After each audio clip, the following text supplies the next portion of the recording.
This record shouldn't exist. I still don't entirely know why I was shunted to that timeline, and I definitely wasn't meant to come back with enough detail to analyze the participants. But I was, and I did. What follows is my reconstruction of what happened just before the end of the world, the bad end of Earth's myth. But first, a quick primer on the players and their goals. We start with Calliope Mori, a Shinigami in training sent here to Earth on what she thought would be a vacation from her duties of guiding souls to the afterlife, now caught in a battle to prevent innumerable deaths. How ironic. Takanashi Kiara, a phoenix untethered by space each time she meets her end. From what I understand, the belt she wears on her waist helps her live amongst mankind, but a guise like that is dropped in dire situations like these.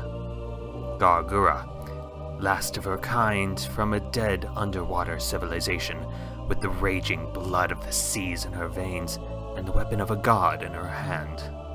Amelia Watson, the human investigator who is now way in over her head, thanks to an artifact she found, which lets her travel through time. Despite appearing to be the weakest one here, she's by far the most important. Lastly, their opponent, one Ninomae Ina'nis, a priestess of ancient eldritch entities. The tentacles that one normally sees near her have completely taken over her body. This entity, as I will describe it from here on, is close to completing a ritual to summon its hideous masters to Earth, which will kill everyone on the planet if it succeeds. But even from within, Ina still fights for her friends, repeatedly attempting to wrestle control of her body back from that which stole it. Unfortunately, even with all of this, it won't be enough. We begin the conflict in a relatively open playing field, at least at first. The object of the game for Myth is simple. Amelia Watson has obtained a legendary ritual, one that can take her directly to the Akashic record, and could potentially hold the key to preventing this entire situation from happening at all. As for the entity, it thinks it has already won, and believes it is merely toying with its food. The ritual has to take place right here, right now, and from beginning to end it will take 6 minutes of intense concentration, while Watson focuses only on calculating a path through the vast potential of space-time until she can reach her destination, clocking a checkpoint every minute as a safeguard. If she can manage this, she'll be able to locate her path, activate her watch, and potentially even change fate. Combat begins and initiative is rolled. Amelia acts first and begins the ritual, ending her turn. Ina passes her will save, keeping the entity from moving, and so it casts Greater Evolution Surge to grant itself up to 3 uses of a devastating 60-foot line blast attack. Calliope goes next, warning the others to stay back while she attempts to subdue their friend. She charges to give herself as high a chance of landing her attack as possible, however taking an attack of opportunity in the process. She flies and lashes out with her scythe, but despite her best efforts, she's unable to land a good hit with her weapon. Kiara moves just enough to close the gap in a single movement if needed, while Gura stays back. From here on, we assume that at the start of every round, Amelia continues to concentrate on her ritual. It's now the enemy's turn. It immediately fires the beam it just created for itself directly at Calliope, also hitting buildings behind her in the process. She fails her reflex save, being dealt a vicious blow by the blast, much to the panic of her allies. However, the Reaper is unconcerned by this, self-assured in her regenerative abilities, and underestimates the entity by spending time healing and readying her action to keep the entity's attention on her and away from her friends. Kiara, however, has no such plans. On her turn, she draws her blade as part of her move action to get closer to the fight while the entity and Calliope are focused on each other, then readies her standard to cast Greater Dispel Magic to target the effect that lets the entity fire off those blasts. We get back to the entity's turn, and it prepares such a blast, but this is what Kiara was waiting for. The spell succeeds, negating the evolution before it can fire. The entity, now caught off guard, catches an attack of opportunity from the Phoenix as it retreats from this new threat. Calliope, stunned at the assistance, agrees that the situation has become dire, and on their turns, both the Reaper and Phoenix shed their mortal guises, while Gura stays behind to keep guard.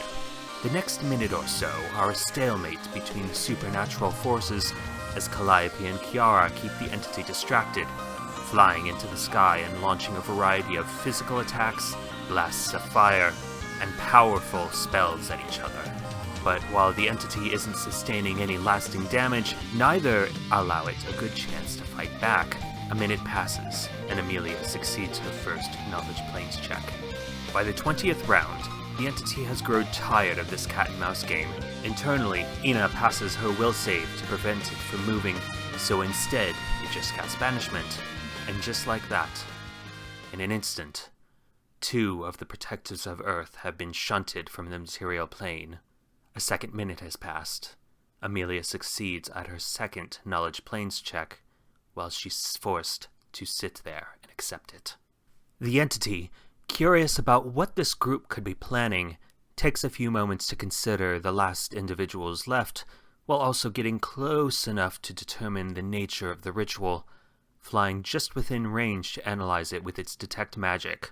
However, one Gawr Gura steps up, interrupting the entity's concentration with her presence and trying to reach out to her friend on her turn with a diplomacy check.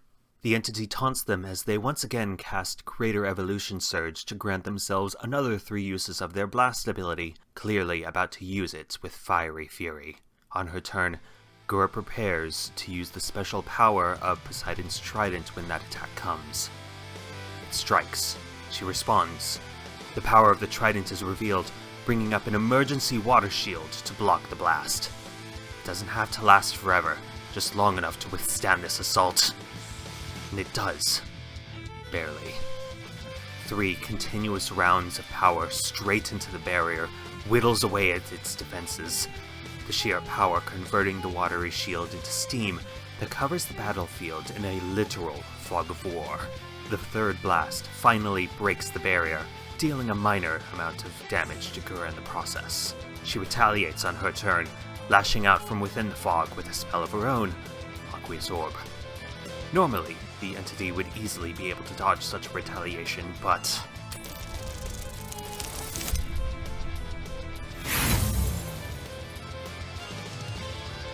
well, we've all been there. On its turn, one would imagine that the entity would try to escape, but remember that Ina is still fighting from within. And as she succeeds on her will save, she keeps the entity trapped within the turbulent waters, allowing Gura enough time to launch another strike while it's entangled in her spell. She uses Greater Blood Rage to grant bonuses to her strength, and in the process is able to cast a free True Strike, ensuring that her blow will land true. She focuses all of her power into an impressive improved Vital Strike, then keeps the entity away by spending a move action to push all of it into a building. She ends her rage prematurely, but this will cost her 2 rounds of fatigue. The entity succeeds on its turn at the reflex save to exit the Aqueous Orb. It's annoyed by this, but sees an opportunity. The Trident is beginning to try to return to its wielder, and it decides to help the weapon along. It grabs it as its move action, then throws it back with terrifying force at the Atlantean. Gura's not caught flat-footed by this surprise attack, but nevertheless gets hit because of her fatigue. Thankfully, the entity wasn't very proficient in the use of tridents, so her injuries are minimal. Another 2 rounds go by. The entity dispels the Aqueous Orb while its masters loom on the horizon. Gura catches her breath and prepares herself, while the entity spends turns healing the injury it just sustained. Amelia succeeds at her 3rd knowledge planes check as we have exited our 3rd minute. The start of round 31 begins, and we see an interesting act of divine intervention. As Poseidon's trident returns to its owner, it seems that the god in question wasn't very pleased at the fact that his weapon was wielded by someone other than his last faithful follower, even if only for a moment. The sky opens, and rain falls upon the city. The entity attempts to dispel the storm in their vicinity with calm air on its turn. But the god of seas and storms hath spoken, and it will not be overruled. Leaving the turn with Gawr Gura, who is now ready. Ina succeeds on another will save, lowering their defenses and preventing any further movement. Gura's turn begins. Her trident has returned and melded into her body, as the polymorph monstrous physique spell she just cast transforms her into a primal Atlantean, granting her a bite and 2 slam attacks. Free action. Greater Blood Rage grants bonuses to Strength, Constitution, and Will saves. Penalty to his AC. Free action. Cast a 2nd level spell as part of the Blood Rage. Choosing Death from below gives a bonus to AC. Swift action. Cast Burst of Speed. Gives bonuses to Speed. Denies attacks of opportunity due to movement from this turn. Move action. Between her normal movement, the just cast Burst of Speed, and the now heavy rain giving her the effective benefits of haste, she moves 90 feet in an instant. Standard action. Improved Vital Strike on a slam attack. The entity realizes something has changed, but Ina sees a possibility and keeps it locked down for another round with a successful will save. The entity attempts to move 5 foot back to cast a spell, but doesn't realize that Gura now has improved reach thanks to her proximity to the water, and provokes an attack of opportunity. Gura takes it, biting another chunk from the entity and making it lose the spell with a devastating hit. On her turn, she takes advantage of all the bonuses she has to her defenses, and intentionally provokes an attack of opportunity to dash around it so she can land another improved Vital Strike with her slam. Gura and the entity play this dance back and forth for the next 6 rounds, the Atlantean lashing out with improved Vital Strikes and then dashing away to only risk a single strike in return.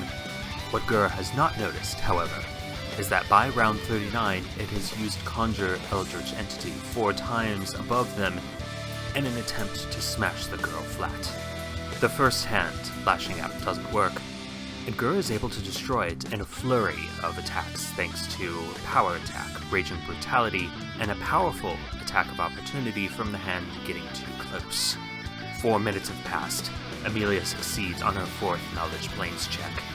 The entity, disturbed by the raw physical power of its current opponent, flees with its 60-foot fly speed and orders the other 3 hands it summoned to interfere and prevent this Atlantean from reaching it again.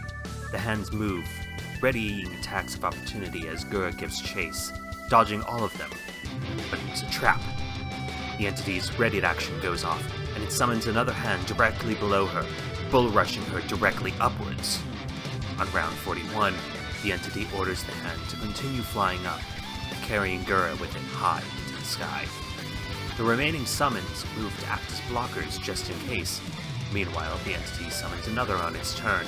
On Gura's, she tries to right herself as a move action to stand, spending her standard to cast Sky Swim and taking a 5-foot step to jump off. So far, she's been lifted 120 feet into the air by the time she's begun falling, and her spell lets her gain momentum from the fall with just enough control to dodge the interposing limbs. By the next round, the entity has committed to something with its summons, but is interrupted by Gura landing on it hard, dealing massive damage both from the fall and a powerful improved Vital Strike slam attack with even more Raging Brutality. But at this point, Gura is exhausted, mostly by the fact that she's completely burned through her daily pool of her blood rage, and as the color fades from her hair, her strength fades. She took too many hits in the scuffle, and as the rush calms, she's left helpless in the crater. But the entity has one last trick up its sleeve. Granted, it too was brought to negative hit points, but slowly, round by round, over the course of the next minute or so, it reforms itself thanks to the fast healing that it's had over the course of this entire battle. As Amelia just barely is able to concentrate on the ritual at the end of the 5th minute, she tries crying out to her friend, but it's too late. Combat is over, and there's no one left to fight.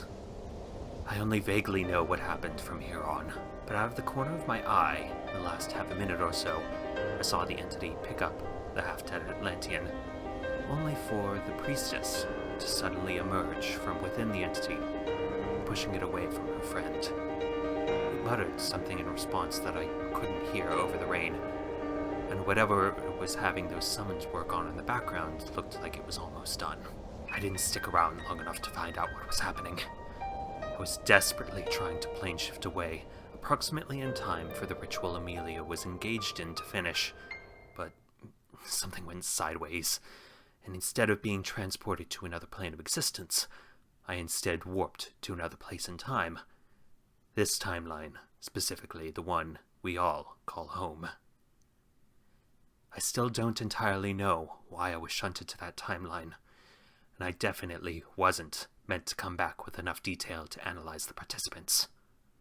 But I was, and I did. And from what I can tell, hope seems to have been the only reason why we're not living in that reality right now. This is Theed Droomer, signing off.